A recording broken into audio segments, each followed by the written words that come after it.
बघा आपण संख्या वाचन करतो. काय करतो? संख्या वाचन. संख्या वाचन करताना आपण असं लिहितो. हे काय आहे? किती आहे? आता हे किती झाले? किती झाले? हे किती झाले? हे किती झाले?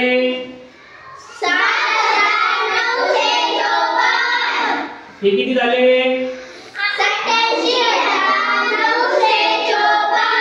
याच्या पुढे जर आपल्याला विचारलं तर आपण जरा शांत राहतो. मग विचार करायला लागतो की अरे आता करायचं काय, याच्या पुढे मोजायचं कसं.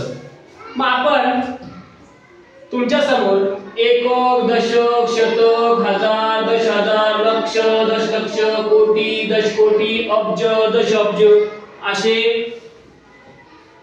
स्थान लिहून ठेवलेले आहे. पण हे स्थान माझ्या लक्षात राहत, तुमच्या राहतात का? एककाच्या पुढे दशक, दशकाच्या पुढे हजार, का हजाराच्या पुढे कोटी असं काय येतं हे मला माहित नाही. मग काय केलं आपण? आता एक युक्ती काढली.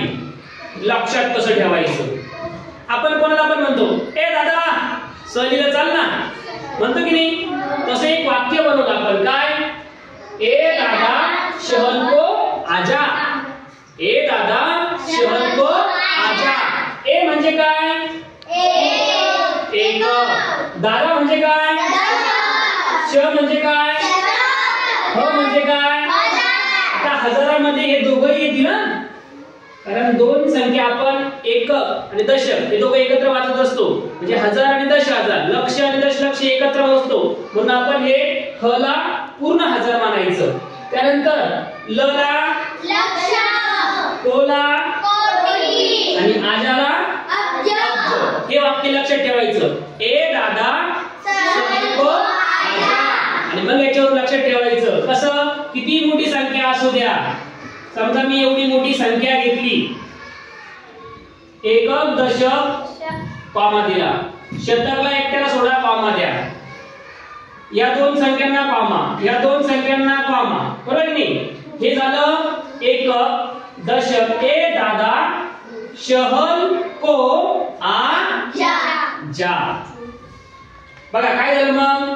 एकक, दशक, शतक, हजार, दश हजार, लक्ष, दशलक्ष, कोटी, दशकोटी आणि अब्ज. आता कसं वाचणार तुम्ही मग? 45 अब्ज, 54 कोटी, 56 लाख, 87,954. सहज वाचलं बघा तुम्ही. म्हणजे काय? हे झालं शतक, हे झालं हजार, हे झालं लक्ष, हे झालं कोटी आणि हे झालं अब्ज. म्हणजे 45 अब्ज, 54 कोटी, 56 लक्ष, 87,954. किती मोठी संख्या वाचली की नाही? आता दुसरी वाचा तुम्ही.